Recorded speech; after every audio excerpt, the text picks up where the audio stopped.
मालवाहतूक टेम्पो पलटी, जीवितहानी नाही।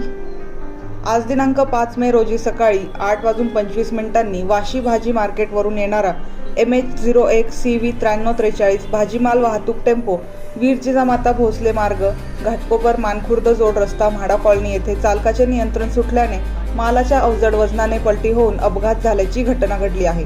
त्यात एक महिला डोक्याला मार लागून गंभीर जखमी झाली। तिला तात्काळ रुग्णालयात दाखल करण्यात आले असून सदर महिलेवर उपचार सुरू आहेत। आजूबाजूच्या प्रत्यक्षदर्शी नागरिकांनी यावेळी तात्काळ मदत केल्याने मोठी दुर्घटना टळली। अक्षराज मीडियासाठी भाऊसाहेब पाटील, मानखुर्द, मुंबई। मानखुर्द येथे छोटा हत्ती पलटी होऊन